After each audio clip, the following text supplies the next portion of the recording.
Alléluia. Bonsoir à tout le monde. Bienvenue à cette rencontre avec Pasteur Marie-Noël. J'espère que votre semaine s'est bien déroulée et nous voici une fois de plus dans la présence du Seigneur dans le cadre de cette rencontre. Alléluia. Sans plus tarder, surtout parce qu'il faut que nous réussissions à faire nos 40 à 45 minutes imparties. Nous allons commencer à rendre grâce au roi des rois. Amen. En attendant que les uns et les autres se connectent. Merci Seigneur pour cette rencontre. Merci Seigneur pour ce moment. C'est toujours un privilège d'entrer dans ta présence éternellement. Merci parce que cette rencontre, tu l'as préparée depuis longtemps. Merci pour ta servante, moi, éternellement, que tu utiliseras encore ce soir pour apporter quelque chose de nouveau dans la vie d'un de tes enfants. Merci pour tous tes enfants qui se connecteront, éternel mon roi. Merci pour les vies des uns et des autres, mon puissant Jésus. Nous prenons cette opportunité encore ce soir pour te demander pardon. Pardonne-nous nos fautes, pardonne nos mauvaises pensées, pardonne nos mauvaises pratiques. Et par le précieux sang de Jésus, nous nous purifions de tout péché, nous nous purifions de tout ce qui te glorifie pour le nom de Jésus. Saint-Esprit, viens prendre le total contrôle au nom puissant de Jésus. Prends le total contrôle de l'aspect technique, prends le total contrôle de ta servante, que la chair se taise et que l'esprit s'élève au nom puissant de Jésus. Prends le total contrôle de l'audience en direct, prends le total contrôle de l'audience en replay au nom puissant de Jésus. Que seul ton œuvre soit faite ce soir au nom puissant de Jésus. Amen. En attendant que quelques personnes se connectent, nous écoutons cette mélodie de Gwen Presser qui dit que prosternés, nous confessons que tu es Dieu en ce lieu. En cette rencontre, nous confessons que tu es Dieu. Nous nous attendons à toi éternellement. Alléluia. Tu es tout pour moi. Éclairé de ta présence, prosterné, adorant, je m'attends à toi. Tu es tout pour moi. Bienvenue à ceux qui se connectent. Soyez les bienvenus à cette rencontre. Alléluia. Si ça ne vous dérange pas, s'il vous plaît, signalez-vous sur le chat. Amen. Ce soir, nous allons continuer avec le thème de la semaine que nous avons commencé la semaine passée, le but de la Pentecôte. Amen. Nous allons clôturer par la grâce de Dieu avec ce thème aujourd'hui.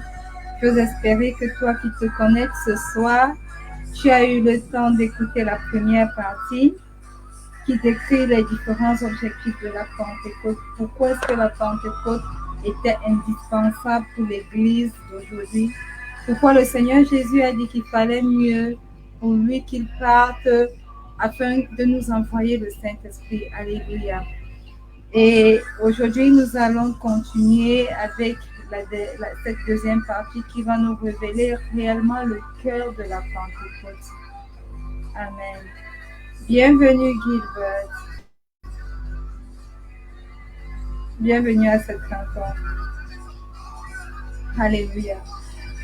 Et sans plus tarder, je vais essayer de donner un bref récapitulatif pour ceux qui n'étaient pas connectés la semaine passée, de ce que nous avons parcouru comme point.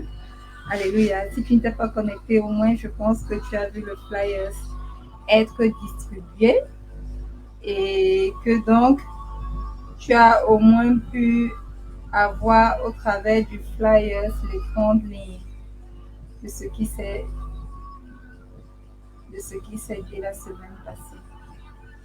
Alléluia. La semaine passée, nous avons commencé en lisant dans le livre de Dieu, Hébreux 6, à partir du verset 4 au verset 6. Et puis, nous avons dit que nous avons parcouru 4 points, 4 objectifs de la Pentecôte. Et le premier objectif était souligné par Acte 1, le verset 8, qui nous disait que nous devons être...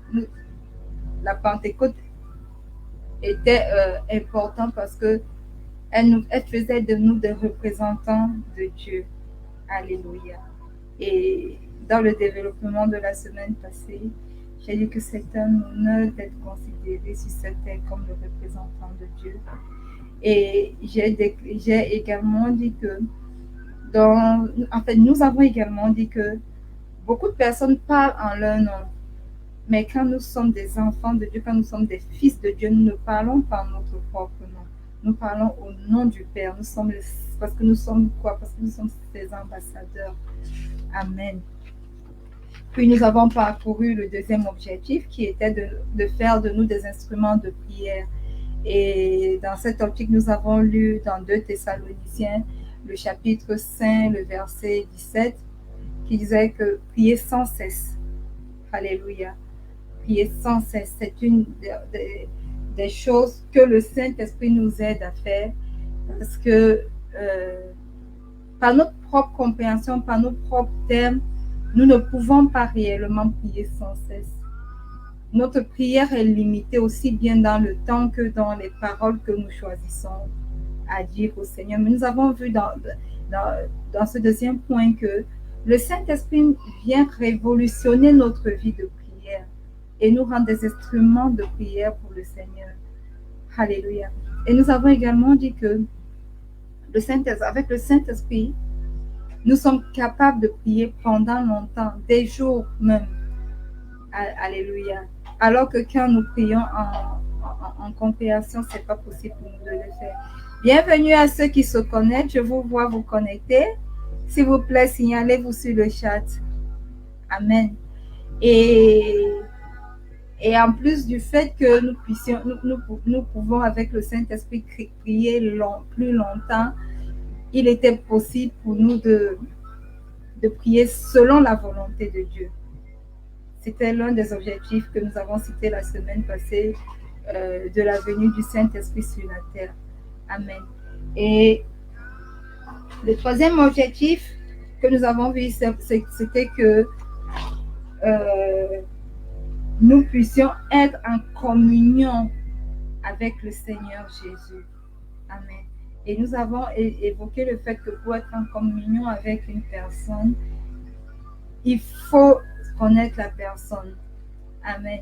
Si nous voulons avoir une intimité avec Christ, il faut le connaître. Parce que ce n'est pas véritablement évident de dire que nous suivons une personne que nous ne connaissons pas. Alléluia. Et à cet effet, nous avons lu dans le livre de Romains, Romains le chapitre 8, le verset 14. Merci pour les personnes qui like, mais est-ce que vous pouvez vous signaler sur le chat, s'il vous plaît? Alléluia. Je ne vois que Gilbert sur le chat. S'il vous plaît, les autres personnes qui se connectent et qui se déconnectent, signalez-vous simplement sur le chat. Faites un hi, faites un hello pour que je sache que vous êtes là. Amen. Et puis nous avons développé le fait qu'il y a beaucoup d'enfants de Dieu. Beaucoup sont des enfants de Dieu. Bienvenue Félix, bonsoir. Amen. Beaucoup sont des enfants de Dieu, mais beaucoup ne sont pas des fils de Dieu. Alléluia. Donc, le Saint-Esprit ou alors la Pentecôte était importante pour nous parce qu'elle nous permet de quitter du statut d'enfant de Dieu pour le statut de fils. Alléluia. Et nous avons dit quelque chose, nous avons dit que Les fils sont matures. Les fils ont grandi. Ils ne sont pas demeurés des enfants. Ils ont mangé de la nourriture solide. Alléluia. Et sont maintenant prêts à recevoir autre chose. Un bébé ne peut pas manger. Si vous lui donnez de la nourriture solide, il ne peut pas manger, n'est-ce pas? C'est la même chose sur le point de vue spirituel. Un bébé demeure un bébé. Il a besoin que du lait spirituel pour pouvoir grandir. Tandis qu'un adulte, un fils, une fille est déjà assez grand et est capable de manger de la nourriture solide. Alléluia. Et donc, ce sont les points que nous avons couverts la semaine passée. Amen. Et aujourd'hui, c'était les 4 objectifs. Amen. C'était la communion et puis devenir des enfants de Dieu, des fils de Dieu. Ce sont les 4 points que nous avons couverts.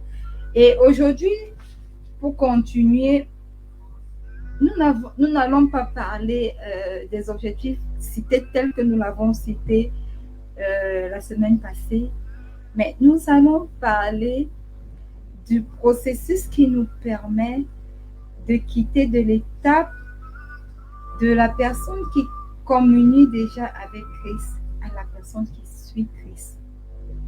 Alléluia. Les enfants sont capables de communier avec Christ, mais seuls les fils sont capables de suivre Christ. Parce que pour suivre Christ, pour suivre Jésus, il nous faut autre chose. Alléluia. Et cette autre chose qu'il nous faut, c'est le Saint-Esprit. Pour suivre, pour être capable de suivre Christ, il nous faut à tout prix le Saint-Esprit. C'est le Saint-Esprit qui nous rend capable de suivre. Alléluia. Et donc, sans plus tarder ce soir, je vais nous inviter à ouvrir nos Bibles.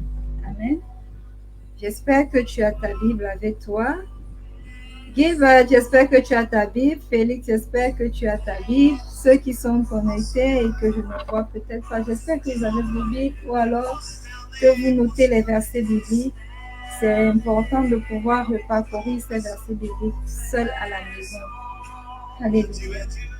Donc, je disais que pour quitter du statut d'enfant à celui de fils ou bien de fille de Dieu, il y a un processus. Et je vais raccourcir ce processus en disant que ce processus, c'est simplement la mort. Et de quelle mort il s'agit? Il s'agit de la mort de la chair. Alléluia. Voilà pourquoi il y a une parole dans la Bible qui dit que la chair est faible, mais l'esprit est bien disposé. Amen. Et donc, entre le temps où le Saint-Esprit se révèle à toi et te permet de communier avec Christ, et le temps où tu deviens véritablement un fils de Dieu, il y a un processus qui prend place. Et ce processus est appelé la mort de la chair. Alléluia. La chair bien-aimée n'est pas capable de suivre Christ. La chair n'est pas capable d'écouter Christ. La chair a rejeté Christ. Alléluia. La chair a haï Christ.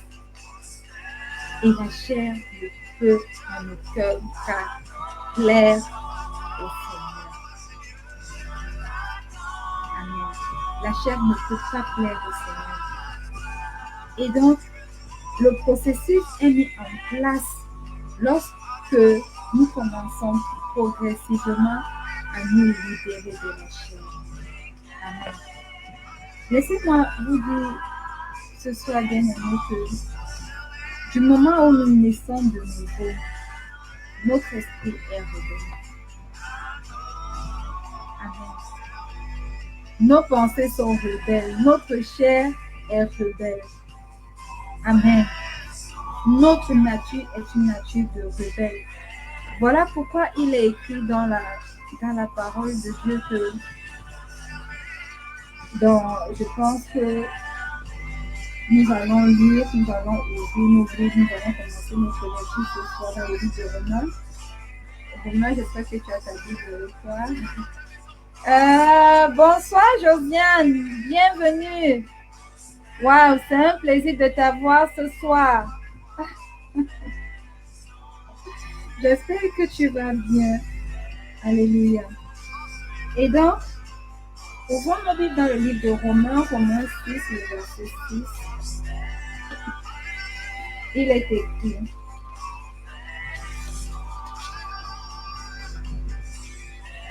Sachant que notre vieil homme a été crucifié avec lui, afin que le corps du péché fût détruit, pour que nous ne soyons plus esclaves du péché.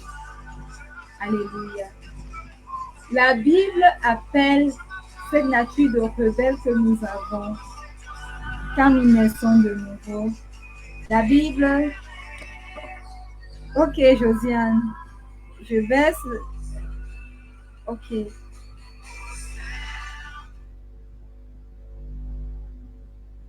Josiane, j'espère que tu m'écoutes maintenant. J'ai baissé la musique. La Bible appelle dans Romains 6, cette nature de rebelle notre vieil homme. Alléluia.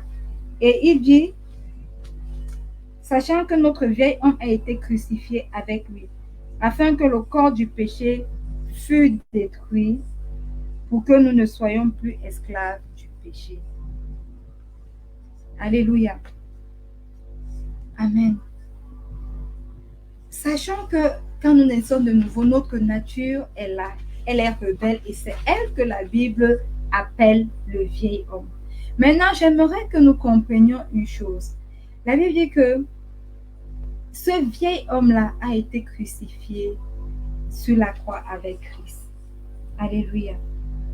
Et c'est pour le péché qu'il est mort une fois pour toutes. Ça, c'est le verset 10. Au verset 6, il dit de Romains 6, sachant que notre vieil homme a été crucifié avec lui, afin que le corps du péché fût détruit. Amen. L'homme ancien sur la croix a été crucifié avec Christ, une fois pour toutes. Amen. Et remarquons quelque chose. Remarquons que le Seigneur n'a pas de plan pour le vieil homme. Voilà pourquoi ce vieil homme est crucifié. Alléluia. Voilà pourquoi ce vieil homme est crucifié sur la croix. Le Seigneur a un plan avec le nouvel homme. Amen. Dieu ne peut pas enseigner l'homme ancien. Pourquoi? Parce que cet homme ancien est rebelle. Cet homme ancien aime les plaisirs de la chair. Alléluia. Alléluia. L'homme ancien ne peut pas survivre dans une église. Si tu mets l'homme ancien dans une église, l'homme ancien sera toujours en train de voir les choses mauvaises, les choses néfastes. Il ne peut pas survivre dans une église. Il ne peut pas survivre à la lecture de la parole de Dieu. Il ne peut pas survivre au péché. Parce que sa nature est quoi? Sa nature est rebelle. Alléluia. Et sachant une chose, si nous sommes appelés des fils de Dieu, nous n'avons pas peur réellement des démons. Nous n'avons pas peur du monde. Parce que ces deux choses n'ont pas de pouvoir sur nos vies. Le Seigneur nous a donné le pouvoir de marcher sur ces choses-là. Mais la chose dont nous devons réellement avoir peur et réellement contrôler chaque jour de notre existence, elle est nulle autre que la chair, ce vieil homme. Vous allez me demander pourquoi.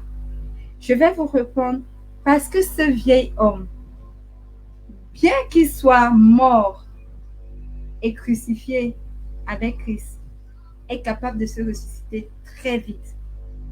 Ce vieil homme est avec nous tous les jours de nos vies. Amen. Ce vieil homme va avec nous à la toilette quand nous voulons prendre nos bains. C'est ce corps physique, c'est cette chair. Ce vieil homme est avec nous lorsque nous dormons.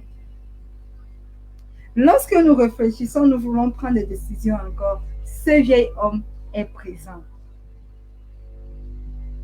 Alors, c'est l'occasion pour moi de nous dire qu'en tant que chrétien, né de nouveau, en tant que fils de Dieu, ce n'est pas le diable qui est notre premier ennemi. Oh non. Ce n'est pas ce monde qui est notre premier ennemi. Non. Notre premier ennemi, c'est notre chair. Voilà pourquoi la Bible dit que la chair est faible, le vieil homme est faible, mais l'esprit est bien disposé. Amen. Si quelqu'un reçoit cette parole, qu'elle tape simplement sur le chat un grand Amen. Alléluia. Amen. Alors, lorsque nous décidons, alléluia, de prendre la route du monde, si je peux l'appeler comme ça, l'être rebelle qui est en nous, cette chair, est la première personne qui prend cette route-là. Amen. Parce que en vérité, le seul adversaire que nous avons, le véritable adversaire que nous avons, c'est la chair. Voilà pourquoi la Bible regorge de plein de versets bibliques qui nous demandent de faire attention à la chair. Amen. La Bible ne nous demande pas de faire attention à l'ennemi. La Bible nous demande de faire attention à la chair, ce vieil homme-là. Qu'en décidant de suivre Christ, nous avons publiquement décidé de déposer. Amen. Alléluia. Donc la chair est à 100% avec nous tous les jours de nos vies. Voilà pourquoi c'est possible de voir des personnes qui avaient donné leur vie à Dieu, des serviteurs de Dieu ouins, qui rétrogradent. Pourquoi? Parce que la chair a réussi à dominer dans leur vie. Alléluia. Mais notons que notre vieil homme, cette chair, est mort sur la croix de Golgotha avec Christ. Et alors, nous devons faire tout ce qui est en notre pouvoir pour que cette chair, ce vieil homme ne puisse pas ressusciter. Amen. Bienvenue à tous ceux qui se connectent. S'il vous plaît, signalez-vous sur le chat. Amen. Malheureusement, waouh, Samira, bonsoir. Ça fait plaisir de te voir, bien que je sache que c'est pas pour longtemps, n'est-ce pas? Ça fait plaisir de te voir, Samy. Bienvenue. Alléluia. Et malheureusement, nous rencontrons beaucoup de vieils hommes. Beaucoup de vieils hommes, même à l'église. Amen. Aujourd'hui, nous rencontrons beaucoup de vieils hommes, même à l'église. Ouvrons nos Bibles. Nous avons ouvert nos Bibles tout à l'heure dans le livre de Romains 6. Nous avons lu le verset 6. Maintenant, nous allons lire le verset à partir du verset 1. Romains 6, verset 1 nous dit: que dirons-nous donc? Demeurerions-nous dans le péché afin que la grâce abonde? Loin de là, nous qui sommes morts au péché, comment vivrions-nous encore dans le péché? Ignorez-vous que nous tous qui avons été baptisés, que quelqu'un dise baptisés, parce que c'est à cette étape que j'aimerais arriver ce soir. Ignorez-vous que nous tous qui avons été baptisés en Jésus-Christ, c'est en sa mort que nous avons été baptisés. Nous avons donc été ensevelis avec lui par le baptême en sa mort, afin que, comme Christ est ressuscité des morts, par la gloire du Père, de même nous aussi nous marchions en nouveauté de vie. Alléluia. Le vieil homme peut être né de nouveau, bien-aimé. Il peut commencer à être un représentant de Dieu parce que parlant de la parole de Dieu tout autour de lui. Bienvenue, Na. Bienvenue, Nadine.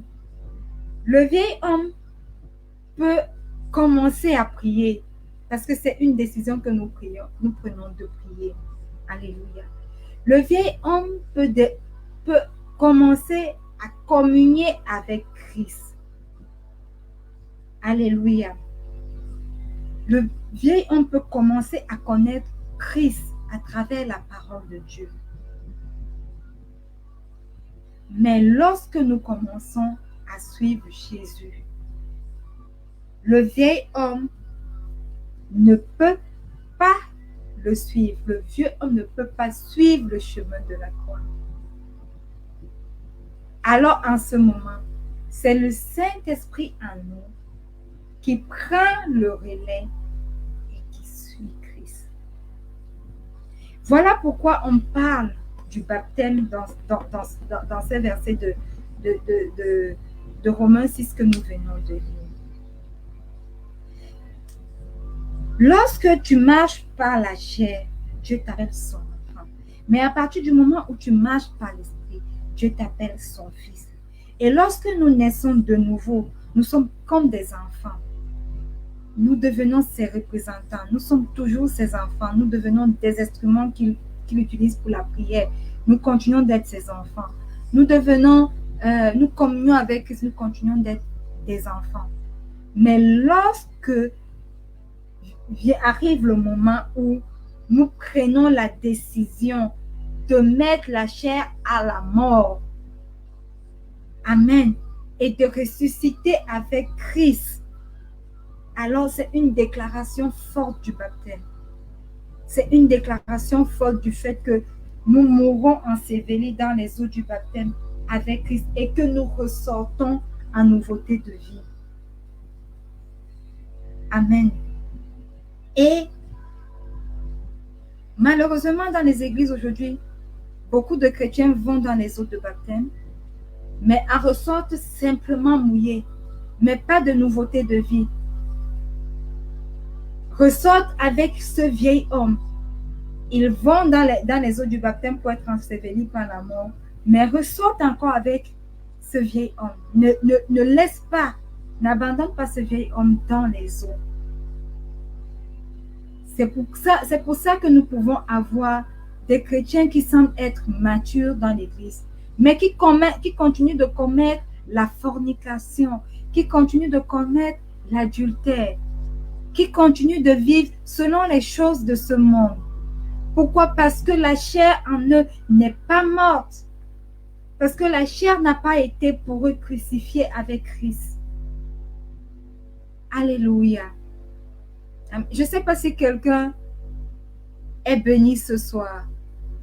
Déjà, jusqu'à ce niveau. Je ne sais pas si quelqu'un reçoit quelque chose de nouveau ce soir. Amen. J'ai besoin de vos encouragements. Si vous recevez quelque chose de nouveau ce soir, dites seulement, tapez seulement hello, un hi sur le chat, s'il vous plaît. Alléluia. Lorsque nous naissons de nouveau, nous marchons dans la chair. Mais lorsque nous prenons la décision d'appeler le Saint-Esprit et de lui donner le total contrôle de nos vies, alors nous commençons à marcher par l'Esprit. Alléluia. Les choses de la chair, nous les laissons et l'Esprit commence à grandir dans nos vies et nous commençons à marcher par l'Esprit. Amen. Alléluia. Alléluia. Amen. Bonsoir bébé Adri, sois béni. Amen. Alors à ce moment, quand nous appelons le Saint-Esprit, parce qu'il n'y a que le Saint-Esprit qui soit capable de nous aider à dominer ce vieil homme. Il n'y a que le Saint-Esprit. Par nos propres efforts, nous ne pouvons pas. Voilà pourquoi beaucoup d'entre nous chrétiens,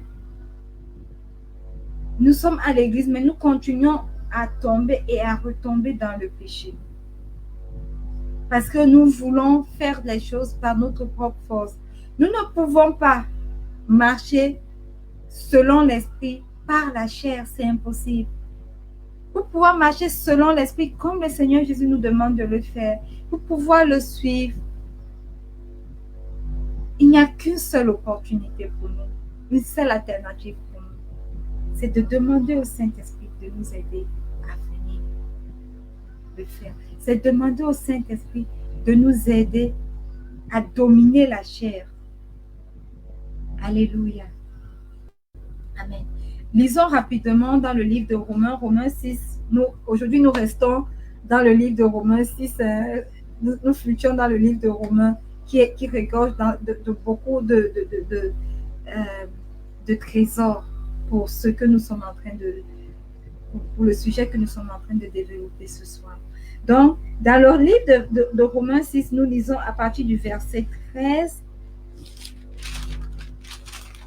Il est écrit, à partir du verset 12 même, que le péché ne règne donc plus dans votre corps mortel et n'obéissez pas à ses convoitises. Ne livrez pas vos membres au péché comme des instruments d'iniquité, mais donnez-vous vous-même à Dieu comme étant vivants de mort que vous étiez. Alléluia. Et offrez à Dieu vos membres comme des instruments de justice. Amen. Car le péché n'aura point de pouvoir sur vous, puisque vous êtes non sous la loi, mais sous la grâce. Lisons le verset 16. Le verset 16 dit, « Ne savez-vous pas qu'en vous livrant à quelqu'un comme esclave pour lui obéir, vous êtes esclave de celui à qui vous obéissez, soit du péché qui conduit à la mort, soit de l'obéissance qui conduit à la justice. » Alléluia. Lorsque nous sommes sous la domination du Saint-Esprit, alors nous sommes libres. Quand nous choisissons d'être sous la domination du Saint-Esprit, alors nous choisissons la liberté. Alors nous choisissons l'obéissance à la parole de Dieu. Alors nous choisissons d'être guidés par lui. Nous choisissons de marcher selon lui. Par contre, quand nous décidons que c'est notre chair qui va dominer, quand nous décidons que le vieil homme doit dominer, alléluia, nous commençons à être dominés par le péché. Et nous marchons selon les voies du péché. Amen. Et si nous choisissons délibérément de rentrer dans l'ancienne nature, le vieil homme, alors nous mourrons. Lisons dans Romains 8, le verset 13. Alors nous mourrons. Le verset 13 de Romains 8 nous dit, si vous vivez selon la chair, alors si nous vivons selon le vieil homme, vous mourrez. Mais si par l'esprit vous faites mourir les actions du corps, vous vivrez. Alléluia. Amen. Bien-aimés, c'est une lutte en perspective. C'est une guerre que nous devons constamment déclarer à notre chair. Parce que si nous ne déclarons pas cette guerre à notre chair, si nous ne luttons pas constamment contre notre chair, avant même de se rendre compte de cela, elle est totalement ressuscitée et nous avons rétrogradé. Le péché nous a enserrés. Voilà pourquoi nous devons résister à la chair. Nous devons résister au plaisir de la chair.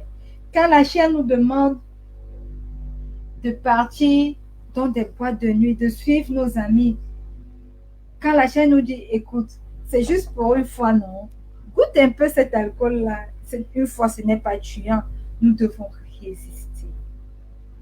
Parce que notre véritable adversaire dans ce monde, ce n'est pas réellement Satan, c'est notre propre chair. Et nous devons soumettre cette chair à la domination du Saint-Esprit si nous voulons gagner cette bataille. Parce que sans la domination du Saint-Esprit qui a été relâché pendant la Pentecôte pour nous aider à devenir des fils de Dieu, il n'est pas possible de gagner cette guerre. Oh non, il n'est pas possible de gagner cette guerre avec cette chair qui a des besoins charnels, avec cette chair qui, quand tu dors, réclame des choses, avec cette chair qui fructifie d'imagination. Si nous ne la soumettons pas à l'esprit, alors nous courons tout droit à notre Père, à la mort. La Bible est claire dessus. Choisissez d'obéir à l'esprit et vous de marcher selon l'esprit et nous aurons la vie. Mais si nous choisissons d'être soumis à la chair, alors nous mourrons. Alléluia. Et nous avons besoin de l'aide du Saint-Esprit pour dominer la chair. Et le Saint-Esprit ne le fera pas, ne viendra pas dominer notre chair si nous ne nous l'invitons pas à le faire. Voilà pourquoi nous devons inviter le Saint-Esprit à venir prendre le total contrôle. Amen. Que quelqu'un dise Amen sur le chat. Je ne vous sens pas sur le chat. Alléluia. Bien-aimé, le salut, ton salut est ta décision. Et mourir également est ta décision. Vivre également est ta décision. Et pour vivre, quand tu choisis de vivre, quand tu prends la décision de vivre, alors tu as l'aide le plus précieux. Cette aide qui a été relâchée pendant la Pentecôte, le Saint-Esprit. Le Saint-Esprit vient t'aider à prendre vient t'aider lorsque tu as pris cette décision-là, de choisir la vie et de délaisser la mort. Le Saint-Esprit vient t'aider à le faire. Voilà pourquoi le Saint-Esprit est important. Voilà pourquoi il était important que le Seigneur Jésus l'a d'ailleurs dit, que moi, sur cette terre, je ne vous serai plus utile. Pourquoi? Parce qu'il était limité également par ce corps charnel. Mais je vous envoie celui dont vous avez besoin. Je vous envoie le guide. Je vous envoie le révélateur. Parce qu'il prendra des paroles de moi pour vous les enseigner. Il vous aidera dans vos infinités. Il vous aidera dans votre vie de prière. Il vous aidera à prier selon la volonté du Père. Il vous aidera à faire la volonté du Père, à entrer dans le plan du Père pour chacune de vos vies. Alléluia. N'est-ce pas merveilleux que nous ayons pareil don? Amen. Malheureusement, beaucoup d'entre nous chrétiens choisissons de vivre une vie sans le Saint-Esprit, qui a pourtant été relâché pour un but précis. Sans le Saint-Esprit, il est totalement impossible de plaire au Père. Sans le Saint-Esprit, il est totalement impossible de faire la volonté du Père. Sans le Saint-Esprit, il nous est impossible d'arriver à la vie, bien qu'ayant pris la décision. Voilà pourquoi nous allons voir beaucoup de chrétiens, beaucoup de personnes qui se disent chrétiennes, qui disent aujourd'hui que le christianisme, c'est juste de faire du bien aux gens et c'est tout. Mais n'ayant pas la révélation du Christ, n'ayant pas le Saint-Esprit pour leur guider, ils ne savent pas que faire le bien n'est pas simple. Ce n'est pas simplement ça. Mais que être suivant,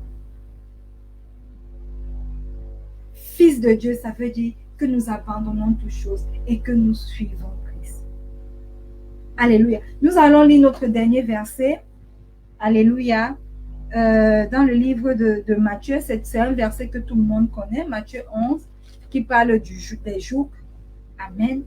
Donc, nous allons lire le verset 11. Nous allons lire à partir du verset 28. Il est écrit: Venez à moi, vous tous qui êtes affligés et chargés, et je vous donnerai du repos. Prenez mon joug sur vous et recevez mes instructions, car je suis doux et humble de cœur, et vous trouverez du repos pour vos âmes. Car mon joug est doux et mon fardeau léger. Alléluia. Ici, le Seigneur dit: Venez à moi, vous tous qui êtes fatigués, vous qui êtes chargés de vos péchés. C'est uniquement en moi que vous pouvez trouver le repos. Alors venez à moi. Venez à moi et déposez sur moi ces fardeaux. Parce que je les ai portés une fois pour toutes sur la croix de Golgotha. Et je les ai cloués sur la croix avec moi. Ces péchés ont été cloués sur la croix avec moi. Alléluia. Et le Seigneur ne s'arrête pas à nous dire que venez déposer vos jougs. Il dit, après que vous ayez déposé vos jougs auprès de moi, pour pouvoir avoir du repos, choisissez de prendre le mien. Parce que la vérité, c'est que après avoir déposé ces jougs, si nous ne choisissons pas de prendre le joug du Père, alors nous allons prendre le joug de l'ennemi, conduit par la chair. Voilà pourquoi, après avoir déposé ce joug, nous devons choisir de prendre ce joug à lui. Ce joug qui est doux, ce joug qui est léger pour nos âmes. Parce que c'est uniquement en prenant ce joug-là que nous pouvons avoir le repos de nos âmes. Bien aimé, ce n'est pas parce que nous sommes venus, nous avons confessé que nous sommes, que le Seigneur Jésus est notre Seigneur et Sauveur personnel, que ça s'arrête à ça. Oh non. Il nous faut faire un autre pas. Il nous faut prendre la décision de prendre son joug. Alléluia. Et prendre son joug signifie simplement quoi? Prendre son joug signifie simplement recevoir le Saint-Esprit. Inviter le Saint-Esprit à venir prendre le total contrôle de nos vies. Décider que notre chair a été clouée sur la croix avec lui. Et décider de marcher selon le Saint-Esprit. Alléluia. Donc la Pentecôte, bien-aimée, vient également nous mettre face à une décision très importante de notre vie. Pourquoi je le dis? Parce que nous devons choisir. Soit nous choisissons d'évoluer, de continuer avec nos péchés, ce qui nous mènera certainement à la mort. Soit nous choisissons le joug de Jésus. De toutes les façons, nous devons choisir. Toi qui es connecté ce soir et toi qui vas suivre à replay, nous devons, sache que tu dois choisir. Il est impossible de ne pas choisir. Parce que soit tu marches avec Christ, soit tu marches avec le monde. Soit tu es dirigé par le vieil homme, par ta chair, et donc dirigé vers la perdition. Amen. J'espère que quelqu'un est béni ce soir. Et j'aimerais conclure ici en disant que nous devons venir à lui avec tous les jours qui nous affligent, les lui laisser. Et nous devons prendre son joug qui est léger. Seul le Saint-Esprit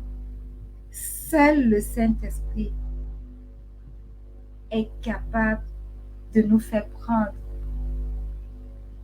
ce joug qui est léger et de nous conduire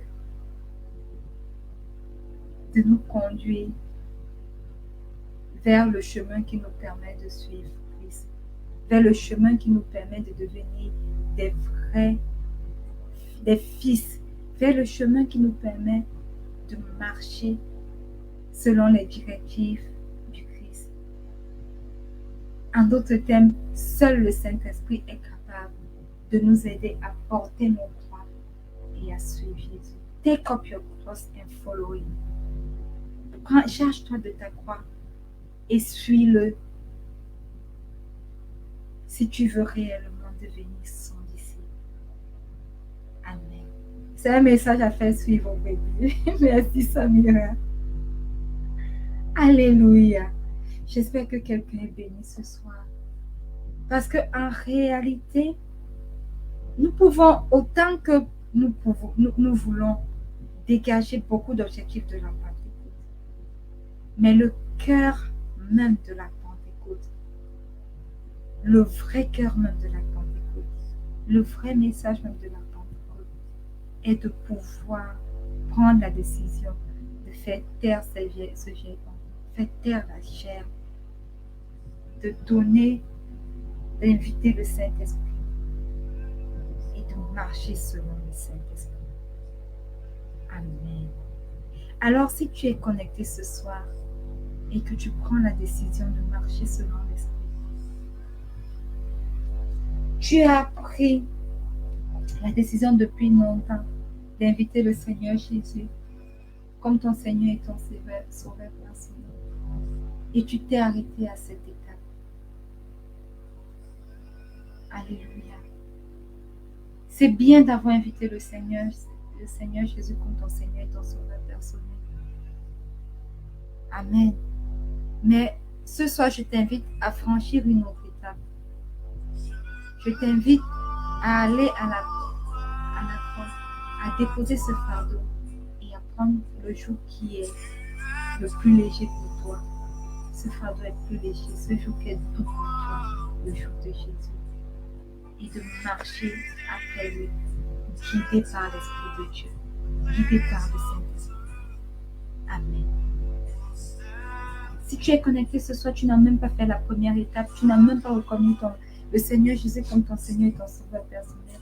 J'aimerais simplement que tu fasses cette prière avec moi.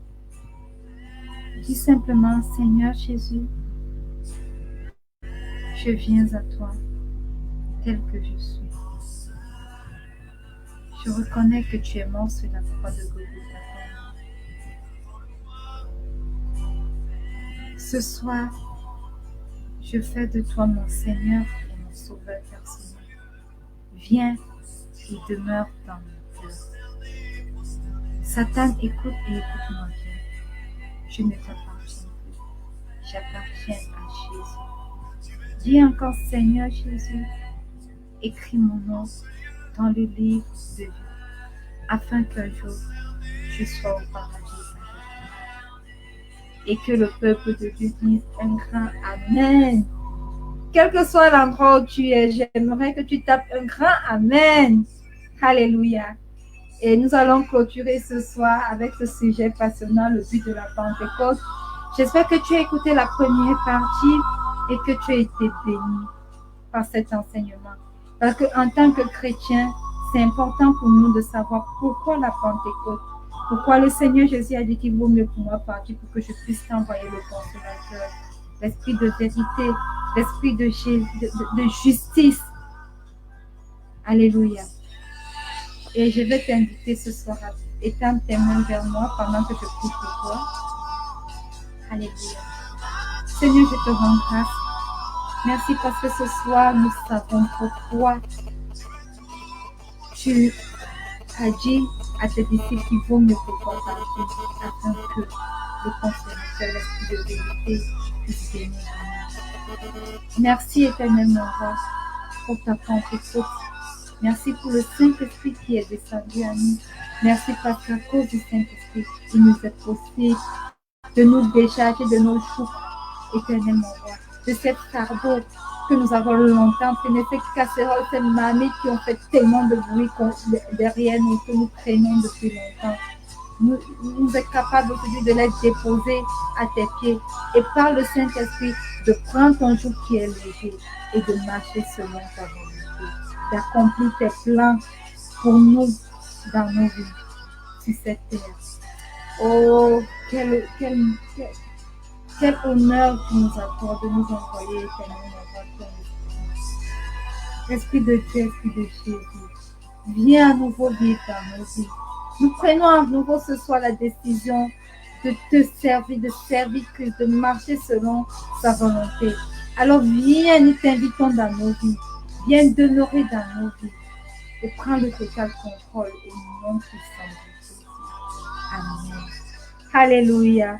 J'espère que quelqu'un est béni cette nuit, ce soir. Si vous avez été béni, je vais vous inviter à partager ce message avec vos contacts. Partagez, aimez, partagez, commentez, réécoutez et demandez au Saint-Esprit de vous parler à travers ce message, de se révéler réellement à vous à travers ce message. Alléluia. Nous sommes arrivés au terme de cette rencontre avec Pasteur Marie. Comme d'habitude, le flyer vous sera distribué. Partagez, n'hésitez pas à partager, n'hésitez pas à vous abonner à notre page Facebook Rencontre avec Pasteur Marie. N'hésitez pas à commenter. Amen. Et laissez-vous guider simplement par le Saint-Esprit. Amen. Je reste et je demeure votre humble servant, Pasteur Marie. Rendez-vous pour la semaine prochaine. Alléluia. Pour ceux qui veulent me contacter, vous avez sur la bande passante mon Facebook, vous avez également mon WhatsApp. Vous pouvez me contacter, vous pouvez me laisser des messages si vous n'avez pas compris quelque chose. Si vous avez des intentions de prière, vous pouvez me les laisser. Et par la grâce de Dieu, nous allons être des instruments puissants de prière pour que le Seigneur puisse vous bénir. Rendez-vous vendredi prochain lorsqu'il sera 19h. Shalom.